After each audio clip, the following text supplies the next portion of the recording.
এবছরের মাঝামাঝি নির্বাচন চায় বিএনপি। আগে স্থানীয় সরকার নির্বাচনের প্রশ্নই আসে না, সংবাদ সম্মেলনে মির্জা ফখরুল।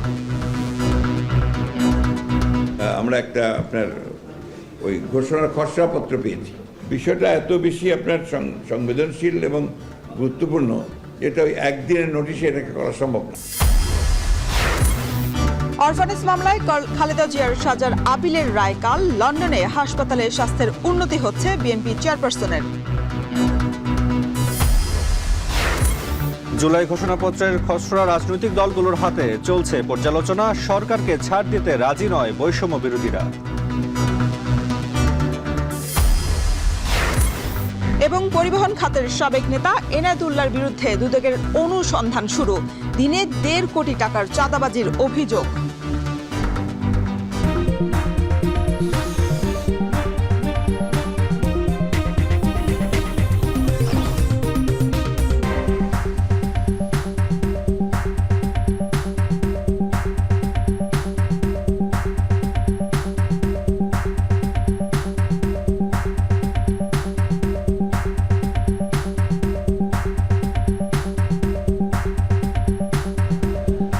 স্বাগত এখন দুপুরে। পুরো আয়োজনে আপনাদের সঙ্গে আছি আমরা দুজন, আমি শরীফ রওশন এবং আমি তাসওয়ার নাফি। চলতি বছরের জুলাই আগস্টের মধ্যে নির্বাচন আয়োজন সম্ভব বলে জানান বিএনপি মহাসচিব মির্জা ফখরুল ইসলাম আলমগীর। ক্ষমতায় আসলে স্বৈরাচারের বিচার বিএনপির অগ্রাধিকার থাকবে বলেও জানান তিনি। বিএনপি জুলাই ঘোষণাপত্র নিয়ে নিজেদের মধ্যে আলোচনা করছে বলেও জানান তিনি। বিস্তারিত সিফাত শাহরিয়ারের প্রতিবেদনে। বিএনপির ভারপ্রাপ্ত চেয়ারম্যান তারেক রহমানের সভাপতিত্বে বিএনপির স্থায়ী কমিটির বৈঠক অনুষ্ঠিত হয় সোমবার রাতে। বৈঠকে নেওয়া সিদ্ধান্ত ও আলোচনা নিয়ে পরদিন গুলশানে আয়োজন করা হয় সংবাদ সম্মেলনের। তুলে ধরা হয় নির্বাচন, গণহত্যার বিচার, জুলাই ঘোষণাপত্র নিয়ে দলের অবস্থান। যে বিষয়গুলো আলোচনা হয়েছে, বিএনপি বরাবরই বলে আসছে গণতন্ত্র রক্ষায় প্রয়োজন নির্বাচন। সংবাদ সম্মেলনে উঠে আসে সেই প্রতিধ্বনি। মহাসচিব মির্জা ফখরুল ইসলাম আলমগীর বলেন, জুলাই আগস্টেই নির্বাচন আয়োজন করা সম্ভব। জাতীয় নির্বাচনের আগে স্থানীয় সরকার নির্বাচন চায় না বিএনপি। কারণ আমরা বারবার করে বলছি যে আসলে নির্বাচিত সরকারের কোনো বিকল্প নেই। এটা গণতন্ত্রে এটাই হচ্ছে সবচেয়ে ইম্পর্টেন্ট বিষয়। তো সেই ক্ষেত্রে আমরা মনে করি যে এই বছরই মাঝামাঝি সময়, অর্থাৎ আপনার জুলাই আগস্ট মধ্যেই নির্বাচন সম্ভব। এবং আমরা এই কারণেই আমরা সরকারকে আহ্বান জানাচ্ছি। Local government is not the, মানে ওইটা তো আপনার জাতির সমস্যার করে না, আপনার দেশ চালায় না। ওটা তো লোকাল গভর্নমেন্ট চালায়, দেশ চালায় কিন্তু আপনার জাতীয় সংসদ, আইন করা জাতীয় সংসদ। গণতন্ত্রের মূল বিষয়টাই কিন্তু হচ্ছে আপনার জাতীয় সংসদ। এটা যদি ফাংশনাল হয়, এটা যদি ইফেক্টিভ হয়, তাহলে গণতন্ত্র ফাংশনাল হয়, ইফেক্টিভ হয়। তড়িঘড়ি করে জাতীয় নির্বাচন হলে জুলাই গণহত্যা সহ আওয়ামী সরকারের বিচার কাজ ব্যাহত হবে কিনা এমন প্রশ্ন বরাবরই উঠেছে। সংবাদ সম্মেলনেও এই প্রশ্ন মহাসচিবের কাছে। জবাবে বলেন, স্বৈরাচারের বিচার বিএনপির অগ্রাধিকার। আমাদের উপরে যে ফ্যাসিস্ট অত্যাচার, নির্যাতন কার উপর হয়েছে? কারো উপর হয়নি। এমনকি আপনার অন্যান্য রাজনৈতিক দলগুলোর মধ্যে আমরা এবং জামাত ইসলাম সবচেয়ে বেশি এফেক্টেড হয়েছি। আমাদের উপরে তো অত্যাচারটা সবচেয়ে বেশি হয়েছে। তা আমরা ফ্যাসিস্টদের বিচার করবো না তো কে বিচার করবে? আর যদি আমরা ক্ষমতায় আসি, কে করবে? আর যেটা শুরু হয়েছে, এখান থেকে সরে যাওয়ার কারো কোনো উপায় নেই। অবশ্যই বিচার, কিন্তু আবার বিচার তড়িঘড়িও করা যাবে না। জুলাই ঘোষণাপত্র নিয়ে বিএনপির অবস্থান জানতে চাওয়া হলে মির্জা ফখরুল ইসলাম আলমগীর বলেন, নিজেদের মধ্যে আলোচনা শেষে সিদ্ধান্ত। উপদেষ্টা মাহফুজ আলম সাহেবের কাছ থেকে আমরা একটা আপনার ওই ঘোষণার খসড়াপত্র পেয়েছি এবং উনি আমাদেরকে অনুরোধ করেছেন যে এই বিষয়ে আমাদের মতামত জানার জন্য। বিষয়টা এত বেশি আপনার সংবেদনশীল এবং গুরুত্বপূর্ণ, যেটা ওই একদিনের নোটিশে এটাকে করা সম্ভব না। এদিনও ভারতের সাথে সকল চুক্তি জনসম্মুখে উন্মোচন করার আহ্বান জানান বিএনপি মহাসচিব। সিফাত শাহরিয়ার, এখন, ঢাকা। পরবর্তীতে যারাই ক্ষমতায় আসবে তারা তরুণ প্রজন্মের ভাষা বুঝতে ব্যর্থ হলে আওয়ামী লীগের যে পরিণতি হয়েছে তাদেরও তাই হবে বলে মন্তব্য করেছেন বৈষম্য বিরোধী ছাত্র আন্দোলনের আহ্বায়ক হাসনাত আব্দুল্লাহ। যারা বলে আওয়ামী লীগ ছাড়া অংশগ্রহণমূলক নির্বাচন হবে না, তারা আওয়ামী লীগের ফ্যাসিবাদের ইন্ধনে ছিল বলেও মন্তব্য করেন তিনি। সকালে নারায়ণগঞ্জের চাষারা কেন্দ্রীয় শহীদ মিনারে লিফলেট বিতরণ এবং গণসংযোগ ও পথসভা কর্মসূচিতে অংশ নিয়ে এসব কথা বলেন তিনি। আপনারা যদি এই তরুণ প্রজন্মর কথা আপনারা বুঝতে ব্যর্থ হন, আওয়ামী লীগের যে পরিণত হয়েছে, পরবর্তীতে যারাই নীতি নির্ধারণের পর্যায়ে আসবে, এই তরুণ প্রজন্মের ভাষা যদি আপনারা বুঝতে ব্যর্থ হন, তাহলে আওয়ামী লীগের পরিণতির মতোই আপনাদের পরিণত হবে। যারা বলতে চাইবে যে নির্বাচন পার্টিসিপেটরি হবে না, আমরা ধরে নিব গত 16 বছর ধরে আওয়ামী লীগ যে জাহিলিয়াতের রাজনীতি বাংলাদেশে কায়েম করেছিল, সেখানে তাদের ইন্ধন ছিল। জুলাই গণঅভ্যুত্থানের ঘোষণাপত্রের খসড়া রাজনৈতিক দলগুলোর কাছে পাঠানো শুরু করেছে অন্তর্বর্তী সরকার। জামায়াত সেই খসড়া পর্যালোচনা করছে, তবে বিএনপি বলছে পুরো সংবিধান বিলুপ্তির সুযোগ নেই। অন্যদিকে বৈষম্য বিরোধী ও জাতীয় নাগরিক কমিটির নেতারা বলছেন সরকারকে প্রয়োজনে আরও সময় দেওয়া হবে, কিন্তু ঘোষণাপত্র প্রকাশের প্রশ্নে কোনো ছাড় নয়। বিস্তারিত বেলায়েত হোসাইনের প্রতিবেদনে।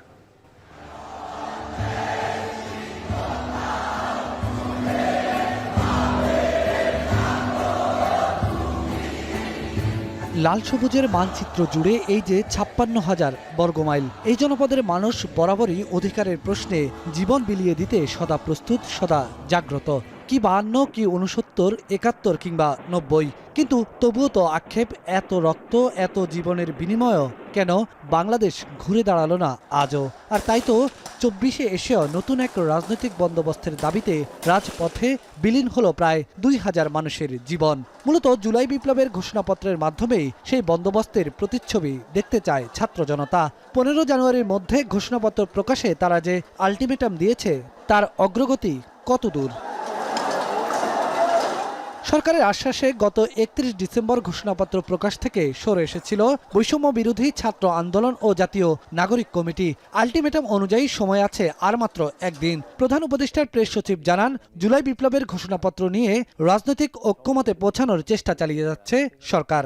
প্রফেসর ইউনূস বারবার বলছেন যে সবাই মিলে যেটা অ্যাডপ্ট করবে, সবাই মিলে যেটার সাথে আছে সেখানে উনি আছেন। হ্যাঁ, উনি হচ্ছেন জাতীয় ঐক্যের প্রতীক। তো সেই জায়গাটায় সমস্ত পলিটিক্যাল পার্টি, আমাদের স্টুডেন্টরা, বড় বড় পার্টিগুলো এবং ছোট পার্টি সবাই মিলে যদি একটা জায়গায় ঐক্যমতে পৌঁছে, তো সেই জায়গায় আমরা সেই সাথে থাকার মধ্যে তো অন্যায় কিছু নাই। এরই মধ্যে রাজনৈতিক দলগুলোর কাছে খসড়া প্রস্তাবনাও পাঠিয়েছে অন্তর্বর্তী সরকার। জামায়াত বলছে সরকারের তরফ থেকে পাঠানো খসড়া নিয়ে আলোচনা করছেন তারা। আলোচনায় প্রস্তুত বিএনপিও, তবে পুরো সংবিধান কোনোভাবেই বাতিল চায় না দলটি। ঘোষণাপত্র তো ওদের ব্যাপারে, এটা ওরা কিসের ঘোষণাপত্র জানি না। তো ওদের বয়স তো আমাদেরও ছিল, আমরাও তো যখন তরুণ ছিলাম আমরাও একটা আন্দোলন করেছি, আন্দোলন করে একটা মিলিটারি ডিক্টেটরকে সরাইছি। কিন্তু তখন আমাদের এরকম ঘোষণাপত্র বা কিছু আগে নেই। আমরা যে একটা যুগান্তকারী পরিবর্তনগুলো ঘটিয়েছি, জিয়াউর রহমান সাহেব এবং আমাদের আপসীন নেত্রী বেগম খালেদা জিয়া, এই কনস্টিটিউশন রেখেতে করছে, বাতিল করতে হয় নাই। তো গভর্নমেন্ট একটা ড্রাফট করছে আমি জানি, ওরা আমাদের মতামত চাচ্ছে অফিসিয়ালি। তো সে কারণে আমি মনে করি যে আমরা একটু এবং আমরা আলোচনা করে ঠিক করব বলেছি। সরকারের চেষ্টাকে স্বাগত জানিয়ে জাতীয় নাগরিক কমিটি বলছে আরও সময়ের প্রয়োজন হলেও আলোচনার মাধ্যমে সমাধানে আসবেন তারা, তবে কোনোভাবেই ঘোষণাপত্র প্রকাশ থেকে সরে আসার সুযোগ নেই। আমরা এটাতে দৃঢ়ভাবে অবস্থান করছি যে আমাদের একটি দালিলিক প্রমাণ প্রয়োজন এবং সেটার ক্ষেত্রে আমাদের কোনো ব্যত্যয় ঘটবে না। সকল অংশীজনও যেহেতু এই বিষয়ে ঐক্যমত পোষণ করেছে এবং সেখানে যদি সরকার আরও কিছু সময় চায় তখন আমরা সেটা নিয়ে ভাবব। রাষ্ট্রচিন্তক অধ্যাপক সলিমুল্লাহ খানের মতে 71 কেন ব্যর্থ হয়েছিল তার জন্যই প্রয়োজন 24-এর ঘোষণাপত্র। তিনি বলছেন 24-এর এই অভ্যুত্থানে ঠিক কি কি কারণে মানুষ রাস্তায় নেমে শেখ হাসিনাকে পালাতে বাধ্য করেছে তার পুরো তালিকাটাই জুলাই বিপ্লবের ঘোষণাপত্র। দেশকে ক্রমশ বিপজ্জনক করে তোলা হয়েছে। আপনি যদি এত বড় জিনিসটাকে বোঝেন তাহলে জুলাই বিপ্লবের ঘোষণাপত্রটা বুঝবেন। জুলাই বিপ্লবের ঘোষণাপত্রটা কি, যে কি কারণে 1971-এর মুক্তিযুদ্ধে এত প্রাণদান করার পরেও আমরা দেশকে প্রকৃত প্রস্তাবে একটা স্বাধীন দেশে রূপান্তরিত করতে পারলাম না, কি কি কারণে মানুষ বিক্ষোভে ফেটে পড়েছে তার যে একটা তালিকা, এটাই হচ্ছে জুলাই বিপ্লবের ঘোষণাপত্র। তিনি বলছেন অচিরেই বাংলাদেশ ঘুরে দাঁড়ানোর যে সম্ভাবনা তৈরি হয়েছে, 24 ব্যর্থ হলে তার জন্য আবার কতকাল ধরে অপেক্ষা করতে হবে, হয়তো সেই অনিশ্চয়তাকেই সঙ্গী করতে হবে প্রজন্মের পর প্রজন্মকে। বেলায়েত হোসাইন, এখন, ঢাকা। আরএফএল ওয়াটার পাম্পে নাফি, বেগম চেয়ারপারসন বেগম খালেদা জিয়া এখন লন্ডনে আছে উন্নত চিকিৎসার জন্য। তবে জিয়া অরফানেজ ট্রাস্ট মামলায় বিএনপি চেয়ারপারসন বেগম খালেদা জিয়ার খালাস চেয়ে আপিল করার রায় হচ্ছে কিন্তু কাল, এবং 4 দিনের শুনানি শেষে প্রধান বিচারপতি রিফাত আহমেদের নেতৃত্বাধীন এই বেঞ্চ এই তারিখ দেওয়া হয়। এবং পরে ব্রিফিংয়ে বেগম খালেদা জিয়ার যারা আইনজীবীরা আছেন তারা বলেন যে এই মামলার প্রাথমিক যে তথ্য বিবরণী দেওয়া হয়েছিল তা একেবারেই সঠিক ছিল না। এবং রোশন, যা আমলে নিলে অনেক আগে নিম্ন আদালতে এই মামলাটি বাতিল হয়ে যেত, এবং এদিকে নাইকো দুর্নীতি মামলায় আরও 6 জনের সাক্ষ্য নিয়েছে আদালত, এবং এই আলোচিত এই মামলা শুনানি পরবর্তী তারিখে 21শে জানুয়ারি। এ নিয়ে বিস্তারিত জানাবেন আজহার লিমন। আইনি লড়াই শেষে 2 কোটি 10 লক্ষ টাকার দুর্নীতি মামলা জিয়া অরফানেজ ট্রাস্ট মামলার চূড়ান্ত রায়ের জন্য দিন ঘোষণা করল আপিল বিভাগ। মঙ্গলবার 17 বছর আগের এই মামলার আপিলের শেষ দিনের শুনানি হয়। প্রধান বিচারপতি সহ আপিল বিভাগের 5 বিচারপতির বেঞ্চে সকাল 10টার কিছু আগে শুরু হয় এই শুনানি। জিয়া অরফানেজ ট্রাস্ট দুর্নীতি মামলার আরেক আসামি সাবেক সংসদ সদস্য কাজী সলিমুল হকের আইনজীবী মূলত এই শুনানিতে অংশ নেন। উপস্থিত ছিলেন বেগম জিয়ার আইনজীবীরা, রাষ্ট্রপক্ষ এবং দুর্নীতি দমন কমিশনের পক্ষগুলো। প্রায় ঘণ্টাব্যাপী শুনানি শেষে প্রধান বিচারপতি জানান বুধবার রায় ঘোষণা হবে। পরে এ নিয়ে ব্রিফ করেন বিএনপির আইনজীবীরা। তারা বলেন মামলার আরেক আসামির পক্ষে শুনানি হলেও এখানে এই মামলার নানা অসঙ্গতির ব্যাপারগুলোই উঠে এসেছে। মামলার প্রাথমিক তথ্য বিবরণী ত্রুটিপূর্ণ ছিল উল্লেখ করেন তারা। ব্যক্তিগত জিঘাংসা, রাজনৈতিক প্রতিহিংসার কারণে মামলা দায়ের করা হয়েছিল। দুঃখজনকভাবে এই মামলায় তথাকথিত মাদ্রাসা কোর্ট দ্বারা অভিযুক্ত হয়েছেন দেশনেত্রী বেগম খালেদা জিয়া এবং বিএনপির ভারপ্রাপ্ত চেয়ারম্যান জনাব তারেক রহমান সাহেব। বুধবারের রায়ে উচ্চ আদালতে বেগম খালেদা জিয়া ন্যায় বিচার পাবেন আশা প্রকাশ করেন আইনজীবীরা। আগামীকালকে আল্লাহর রহমতে ন্যায় বিচার পাবো, এই আদালত থেকে, দেশের সর্বোচ্চ আদালত থেকে আমরা ন্যায় বিচার পাব, এবং তিনি সহ অন্যান্যরা খালাস পাবেন। এটাই হচ্ছে আজকের এখানের আদেশ মোতাবেক আগামীকালকে জাজমেন্টের দিন ধার্য আছে। 17 বছর আগে 2008 সালে তৎকালীন সেনা সমর্থিত তত্ত্বাবধায়ক সরকারের আমলেই খালেদা জিয়ার বিরুদ্ধে মামলাটি দায়ের করে দুর্নীতি দমন কমিশন। 2018 সালের 8 ফেব্রুয়ারি বকশীবাজারের বিশেষ জজ আদালতের রায়ে ওই মামলায় তাকে 5 বছরের সাজা দেওয়া হয়। দুদকের আবেদনের প্রেক্ষিতে একই বছরের অক্টোবরে হাইকোর্ট ওই সাজা বাড়িয়ে 10 বছর করে। গেল 11 নভেম্বর ওই সাজা স্থগিত করে এই রায়ের বিরুদ্ধে করা লিভ টু আপিল মঞ্জুর করেন উচ্চ আদালত। এদিকে বিএনপি চেয়ারপারসন বেগম খালেদা জিয়া সহ 8 জনের বিরুদ্ধে নাইকো দুর্নীতি মামলায় আরও 6 জন সাক্ষী দিয়েছেন। পরবর্তী শুনানি 21 জানুয়ারি আগামী মঙ্গলবার দিন ধার্য করেছেন আদালত। আজহার লিমন, এখন ঢাকা। এদিকে লন্ডনে বিএনপি চেয়ারপারসন বেগম খালেদা জিয়া হাসি খুশি আছেন এবং হাঁটাচলাও করতে পারছেন। তার স্বাস্থ্যের উন্নতি হচ্ছে বলে জানিয়েছেন যুক্তরাজ্য বিএনপির সভাপতি এবং চেয়ারপারসনের উপদেষ্টা এম এ মালেক। সোমবার ব্রিটিশ সময় রাত 11:30টায় এম এ মালিক জানান এদিন দলের ভারপ্রাপ্ত চেয়ারম্যান তারেক রহমান হাসপাতালে ছিলেন। তার সঙ্গে স্ত্রী ডাক্তার জুবাইদা রহমান সহ পরিবারের সবাই হাসপাতালে আছেন। এ সময় তিনি আরও বলেন যুক্তরাজ্য বিএনপির পক্ষ থেকে চিকিৎসার বিষয়টি তদারকি করা হচ্ছে। খালেদা জিয়ার স্বাস্থ্য আগের চেয়ে বেশ ভালো বলেও জানিয়েছেন বাংলাদেশি এবং বিদেশি চিকিৎসকরা। এ সময় খালেদা জিয়ার জন্য দোয়া চান তারা। 7 জানুয়ারি উন্নত চিকিৎসার জন্য লন্ডনে যান বেগম খালেদা জিয়া। 8 জানুয়ারি থেকেই লন্ডনের ক্লিনিকে চিকিৎসা শুরু হয় তার।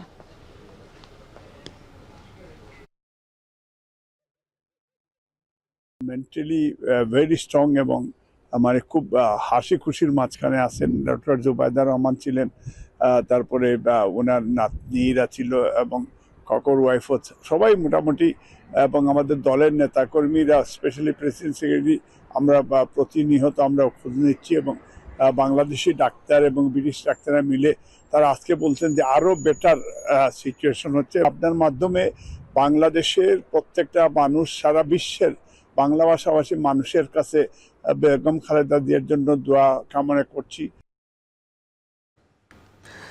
এই মুহূর্তে গণমাধ্যমের সাথে কথা বলছেন দুদকের মহাপরিচালক আখতার হোসেন। আমরা সরাসরি চলে যাচ্ছি সেখানে। আইনি সেই ক্ষমতা দেওয়া আছে, তারা সকল প্রক্রিয়া অনুসরণ করবেন। অনেক মন্ত্রী এমপিও নিয়েছে, ওখানে প্লট ক্ষমতা অপব্যবহার করে নিয়েছে, সেগুলো কি আপনারা অনুসন্ধান করবেন কিনা? আমাদের কাছে যেই তথ্যগুলো আছে এবং আরও যদি আপনারা কোনো তথ্য আমাদেরকে সরবরাহ করেন এই সংক্রান্তে, সবগুলো বিষয়, কেউ তো আইনের ঊর্ধ্বে নয়, সবগুলো বিষয় বিবেচনা করা হবে। অনেক ধন্যবাদ। জয়ের আর একটা বিষয় সম্প্রতি আছে মিডিয়াতে, যে এসবিআই দুদকের কাছে একটা নথি পাঠিয়েছে তার 8টি গাড়ির বিষয়ে। আচ্ছা, এই সংক্রান্ত পত্রপত্রিকায় এই বিষয়টা এসেছে এবং এই সংক্রান্তে কি ব্যবস্থা কমিশন গ্রহণ করেছে এই সংক্রান্ত তথ্য এই মুহূর্তে আমার কাছে নাই। যখনই কোনো সিদ্ধান্ত গৃহীত হবে এবং এই যে বিষয়ে আপনি উপস্থাপন করেছেন সিদ্ধান্ত গৃহীত হলে আমরা অবশ্যই আপনাদের সাথে সেগুলো, এই তথ্য আমার কাছে নেই, বাট আপনারা যেরকম বিভিন্ন গণমাধ্যমে এসেছে সেটা আমি দেখেছি এবং এই সংক্রান্তে কোনো সিদ্ধান্ত গৃহীত হলে আমরা অবশ্যই আপনাদের সাথে শেয়ার করব। অনেক ধন্যবাদ। পরিবহন খাত থেকে দিনে 1.5 কোটি টাকা করে চাঁদাবাজির অভিযোগে বাস মালিক সমিতির সাবেক সাধারণ সম্পাদক এনায়েতুল্লাহর বিরুদ্ধে অনুসন্ধান শুরু করেছে দুদক। অভিযোগ আছে আওয়ামী লীগ সরকারের আমলে এনায়েতুল্লাহর নেতৃত্বাধীন সিন্ডিকেটের কবল থেকে বের হতে পারেনি সড়ক খাত। 2009 সালের পর জোর করে পরিবহন সমিতির নিয়ন্ত্রণ নেওয়ার অভিযোগ রয়েছে তার বিরুদ্ধে। পরিবহন খাতে নতুন বাস নামানোর অনুমোদনের নামে লাখ লাখ টাকা ঘুষ নিতেন এনায়েতুল্লাহ। এছাড়া অবৈধভাবে দেশে বিদেশে গড়েছেন অঢেল সম্পত্তি। এ নিয়ে দুর্নীতি দমন কমিশনের লিখিত অভিযোগে তুলে ধরা হয়। দুদকে জমা পড়া অভিযোগে বলা হয়, রাজধানী ও এর উপকণ্ঠের বিভিন্ন রুটে চলাচলকারী 15,000 বাস থেকে প্রতিদিন 1.5 কোটি টাকা চাঁদা আদায় করত এনায়েতুল্লাহর সিন্ডিকেট। অভিযোগের ভিত্তিতে তার বিরুদ্ধে অনুসন্ধান শুরু করে দুদক।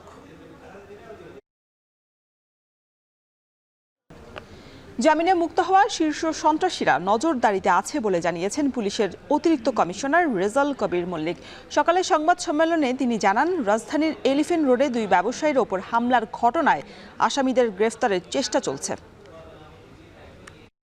যারা শীর্ষ সন্ত্রাসী আছে তাদের বিরুদ্ধে এবং পাশাপাশি অন্যান্য সন্ত্রাসী যারা আছে সমস্ত সন্ত্রাসীদেরই আমাদের আইনের আওতায় আমরা নিয়ে আসবো। আমরা চেষ্টা অব্যাহত রয়েছি। আমি আগেও বলেছি, কোনো সন্ত্রাসী আমাদের আইনের আওতা থেকে রক্ষা পাবে না, সে পিচ্চি হেলাল হোক, সে ইমন হোক, যেই হোক। শেখ হাসিনা তার দলের স্বার্থে পিলখানা হত্যাযজ্ঞ ঘটিয়েছে বলে মন্তব্য করেন আলোকচিত্রী ও সাংবাদিক শহীদুল আলম। এছাড়াও বৈষম্য বিরোধী ছাত্র আন্দোলনের নেতা মাহিন সরকার বলেন, সুষ্ঠু তদন্ত সাপেক্ষে বিডিআর হত্যাকাণ্ডের দ্রুত বিচার দেখতে চায় জনগণ। সকালে জাতীয় প্রেস ক্লাবে ভুক্তভোগী বিডিআর পরিবারের পক্ষে সংবাদ সম্মেলনে শহীদুল আলম বলেন, কারাবন্দী বিডিআর সদস্যদের সাথে অনেক প্রহসন করা হয়েছে।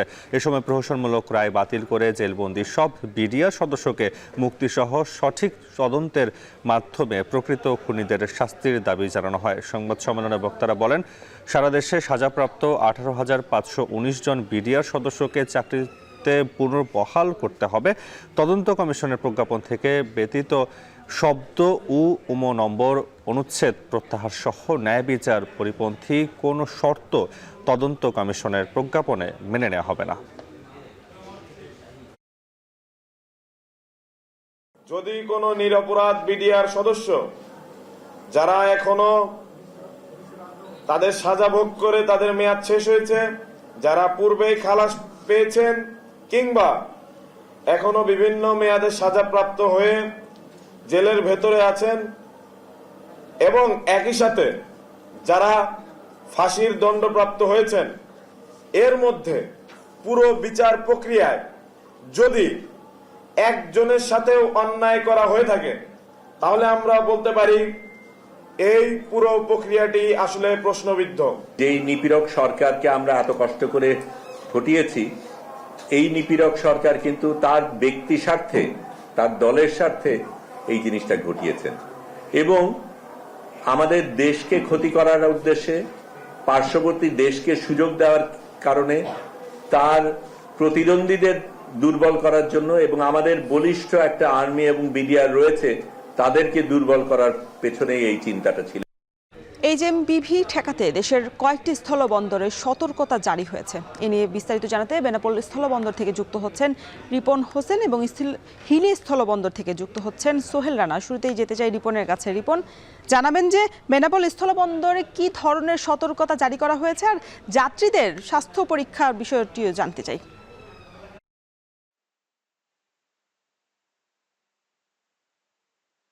আপনি জানেন যে বেনাপোল স্থলবন্দর দিয়ে প্রতিদিন প্রায় 5,000-এর উপরে যাত্রী যাতায়াত করে থাকে এবং পণ্য যে আনা নেওয়া করে থাকে। সেক্ষেত্রে যে ভাইরাসটির কারণে বিভিন্ন শঙ্কা তৈরি হয়, সেই কারণে কিন্তু এই বেনাপোল বন্দরে অন্যান্য বন্দরের সাথে যে সতর্কতা সেটি করা হয়েছে। আমরা দেখেছি যে বেনাপোল বন্দরে যে স্বাস্থ্য কেন্দ্রটি রয়েছে সেখানে যে শরীরে যে ইন্ডিয়া থেকে যারা আসছেন তাদের শরীরের তাপমাত্রা মাপা হচ্ছে, মাস্ক পরার জন্য পরামর্শ দিয়েছে এবং যদি কারোর সর্দি জ্বর এ ধরনের কোনো রোগ থাকে কিংবা তাপমাত্রা বেশি থাকে তাদেরকে চিকিৎসার পরামর্শ দিচ্ছেন যারা রয়েছেন। তবে আমি এখানকার যে চিকিৎসক রয়েছেন তার সাথে কথা বলেছি, তিনি এখন পর্যন্ত কোনো যে এই ধরনের যে রোগী এখনো পর্যন্ত কিন্তু শনাক্ত হয়নি এই বেনাপোল স্থলবন্দরে।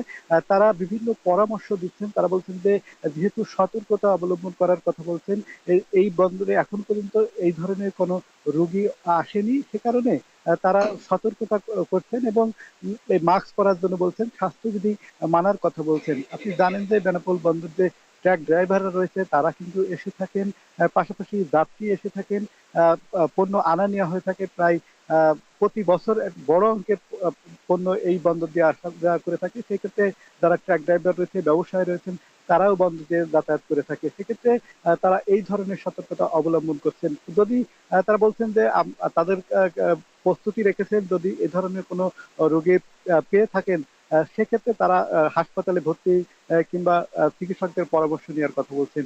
আমরা দেখেছি যে বেশিরভাগ যারা যাত্রী আসছেন, বিশেষ করে ভারত থেকে আসছেন, তারা কিন্তু মাস্ক পরে তারা আসছে, আমরা এমনটা দেখছি। তো সব মিলে এই ছিল এখান থেকে আমার কাছে সর্বশেষ। এবার আমরা একটু যেতে চাই হিলির স্থলবন্দরে। সেখানে আছেন আমাদের সহকর্মী সোহেল। সোহেল, জানাবেন যে যাত্রীরা যারা আসছেন তাদের শতভাগ স্বাস্থ্য পরীক্ষা করা সম্ভব হচ্ছে কিনা এবং এই যে এইচএমপিভি এই শনাক্ত কি কারো শরীরে এখন পর্যন্ত কোনো খবর আছে কিনা? রোশন, শুরুতেই একটু আপনাকে বলি যে এইচএমপিভি যে ভাইরাসটি রয়েছে এখন পর্যন্ত হিলি ইমিগ্রেশন চেকপোস্ট কিংবা হিলি স্থলবন্দর এলাকায় এখন পর্যন্ত শনাক্ত হয়নি। তবে এখানে স্বাস্থ্য অধিদপ্তর থেকে নির্দেশনা আসবার পর ইমিগ্রেশন কর্তৃপক্ষ এবং উপজেলা স্বাস্থ্য কমপ্লেক্সের পক্ষ থেকে ইমিগ্রেশন চেকপোস্টে একটি মেডিকেল টিম বসানো হয়েছে এবং সেই মেডিকেল টিমে 2 জন কর্মকর্তা রয়েছেন। তারা মূলত পাসপোর্ট যাত্রী যারা রয়েছেন তাদের স্বাস্থ্য পরীক্ষা করছেন, বিশেষ করে জ্বর আছে কিনা সেই তাপমাত্রা নির্ণয়ের ক্ষেত্রটি প্রাথমিকভাবে তারা করছেন। এটি আসলে দিয়ে কোনোভাবেই আসলে ভাইরাস শনাক্ত করবার মতন আসলে সক্ষমতা এখন পর্যন্ত এখানে নেই বলে কিন্তু বলে এখানকার যারা স্বাস্থ্য কর্মকর্তা আছেন তারা বলছেন। আমি একটি কথা বলে রাখি যে এখানে অভিযোগ রয়েছে যে ভারত বাংলাদেশের মধ্যে যে আমদানি রপ্তানি কার্যক্রম যেটি চলছে সেই কার্যক্রমে যারা ভারতীয় ট্রাক চালক রয়েছেন তাদের কিন্তু এখন পর্যন্ত এই স্বাস্থ্য পরীক্ষার আওতায় আনা হয়নি, যার কারণে এক প্রকার শঙ্কা তৈরি রয়েছে স্থানীয়দের মাঝে। তারা বলছেন যে আসলে যাত্রীদের স্বাস্থ্য পরীক্ষা করা হলেও এখন পর্যন্ত চালকদের কিন্তু কোনো ধরনের স্বাস্থ্য পরীক্ষার আওতায় আনা হয়নি। তো তাদের দাবি যদি এখানে প্রশাসনিক কর্মকর্তা বা যারা এর সংশ্লিষ্ট রয়েছেন তারা যদি এটি স্বাস্থ্য পরীক্ষার আওতায় আনে সেক্ষেত্রে কিছুটা সংক্রমিত এলাকা না হবার সম্ভাবনা রয়েছে তারা বলছেন। এবং যেটি ইমিগ্রেশন কর্তৃপক্ষ বলছেন যে আসলে মূলত এই এলাকাটিতে যারা যাতায়াত করছেন তাদেরকে মাস্ক পরিধান এবং প্রাথমিকভাবে যদি সর্দি কাশি এ ধরনের উপসর্গগুলো থাকছে তাদেরকে অধিকতর যাচাই বাছাই শেষে কিন্তু পাসপোর্ট দিয়ে যাতায়াতের সুযোগ দেওয়া হচ্ছে বলে কিন্তু ইমিগ্রেশন কর্তৃপক্ষ বলছেন। তো সব মিলিয়ে বলা চলে যে আসলে ইমিগ্রেশন কর্তৃপক্ষ যে মেডিকেল টিমটি স্থাপন করেছেন এখানে সেটি আসলে স্বাস্থ্যের জন্য মানে এখানকার পরীক্ষা নিরীক্ষার জন্য তেমন একটা ভূমিকা রাখছে না। তো এই ছিল আমার কাছে ইমিগ্রেশন চেকপোস্ট থেকে সর্বশেষ পরিস্থিতি। রোশন, এইচএমপিভি ভাইরাস সংক্রমণে দেশের কয়েকটি স্থলবন্দরে সতর্কতা জারি করা হয়েছে, সে খবরই জানাচ্ছিলেন আমাদের সহকর্মীরা। পুরান ঢাকার ঐতিহ্যবাহী সাকরাইন উৎসবের খবর জানাতে এই মুহূর্তে যুক্ত হয়েছেন তাসফিয়া উখরোজ। তাসফিয়া, জানাবেন যে কেমন দেখছেন সাকরাইন উৎসব, পুরান ঢাকার বাড়ির ছাদে কি কি আয়োজন চলছে জানাবেন।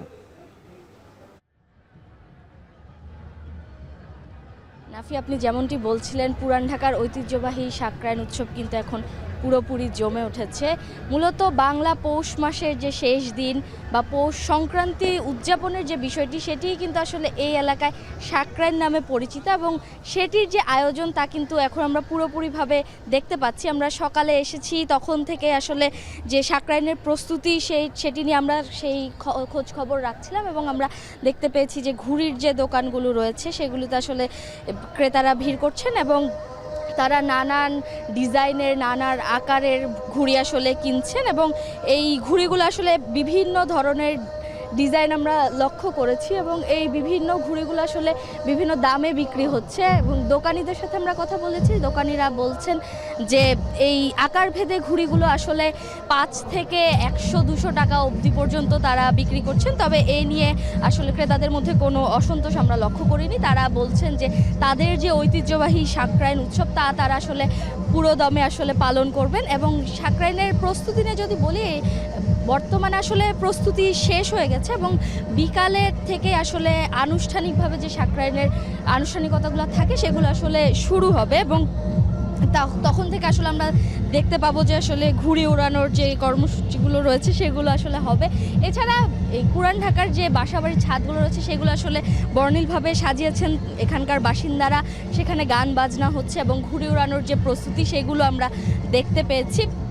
এছাড়া পুরান ঢাকার অলিতে গলিতেও কিন্তু আসলে সাকরাইনের যে আমেজ সেগুলো আমরা লক্ষ্য করতে পেরেছি। এখানকার বাসিন্দারা ঘুড়ির দোকানগুলোতে ভিড় করছেন এবং তারা এই নানান আকারের, নানান ডিজাইনের ঘুড়ি কিন্তু তারা কিনছেন। এছাড়াও সাকরাইনকে ঘিরে যে আনুষ্ঠানিকতা সেগুলো আসলে শুরু হবে বিকালের পর থেকে আমরা বলতে পারি। এই এবং সন্ধ্যার পর থেকে আসলে সাকরাইন আসলে যে উৎসবটি রয়েছে সেটি আসলে পুরোপুরিভাবে জমে উঠবে বলে আমরা আশা করতে পারছি। তবে কিছু স্থানীয়রা আমাদেরকে জানিয়েছেন যে এই বছর আসলে যে সাকরাইনের আনুষ্ঠানিকতা সেগুলো আসলে কিছুটা পরিমাণ কমে এসেছে এবং এই যে উচ্চস্বরে গান বাজনা বা এই ধরনের যে আনুষ্ঠানিকতা রয়েছে সেগুলোর মধ্যে কিছুটা সীমাবদ্ধতা তারা দেখতে পেয়েছেন এবং এই সাকরাইনকে ঘিরে যে ভিড় আমরা দেখছি পুরান ঢাকার অলিতে গলিতে রয়েছে এবং সাকরাইনের যে উৎসব তা আসলে পুরো দমে জমে উঠছে বলা যায়। পুরান ঢাকার সাকরাইন উৎসবের খবর জানাতে যুক্ত ছিলেন সহকর্মী তাসফিয়া উখরোজ। এবার দেশের বাইরের খবর। যুক্তরাষ্ট্রের লস অ্যাঞ্জেলসের 3টি পয়েন্টে এখনও চলছে দাবানলের আগুন। বড় দুটি উৎসে আগুন কিছুটা নিয়ন্ত্রণে এলেও এখনও পরিস্থিতি ভয়াবহ। এ অবস্থায় আবারও ঝড়ো বাতাসের পূর্বাভাসে পরিস্থিতির অবনতির আশঙ্কায় পড়েছেন বাসিন্দারা। এরই মধ্যে প্রাণ গেছে 24 জনের, নিখোঁজ বেশ কয়েকজন।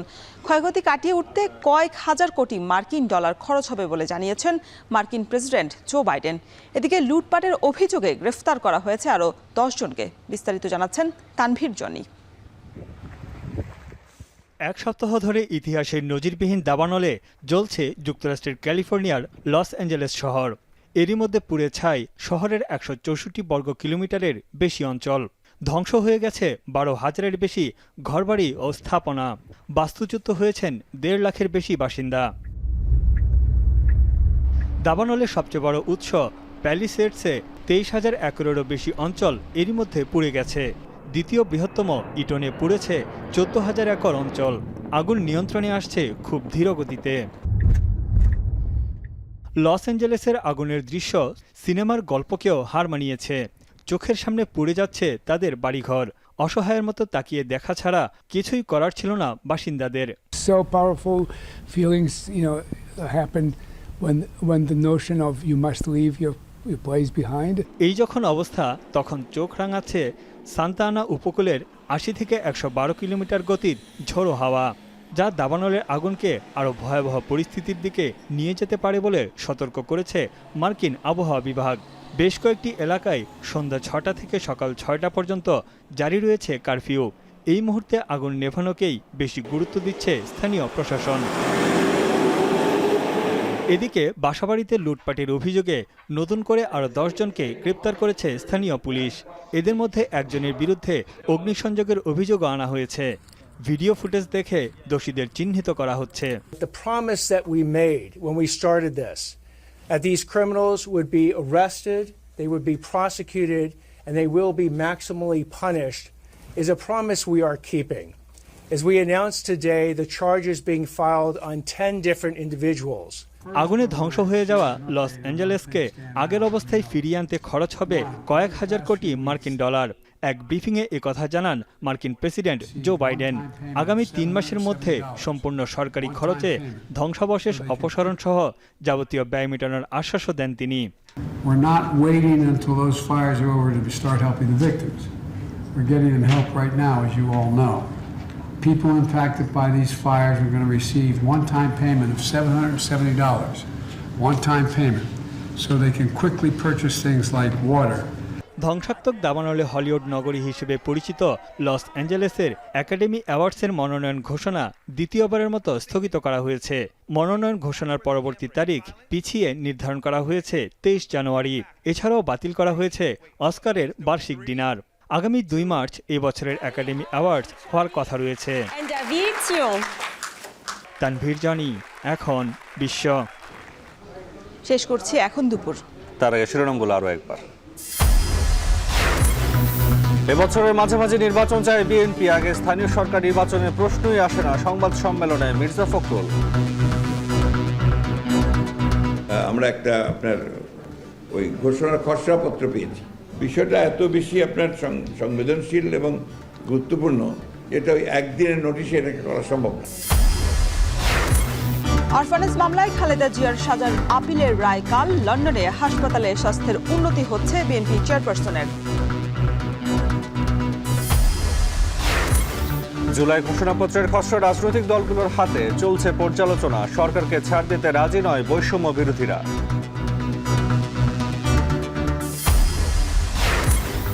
এবং পরিবহন খাতের সাবেক নেতা এনায়েতুল্লাহর বিরুদ্ধে দুদকের অনুসন্ধান শুরু, দিনে 1.5 কোটি টাকার চাঁদাবাজির অভিযোগ।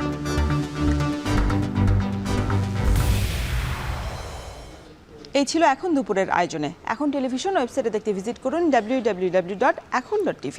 এছাড়া ফেসবুকে দেখতে ভিজিট করুন facebook.com/tv.ekhon এবং ইউটিউবে দেখতে ভিজিট করুন youtube.com/ekhon tv।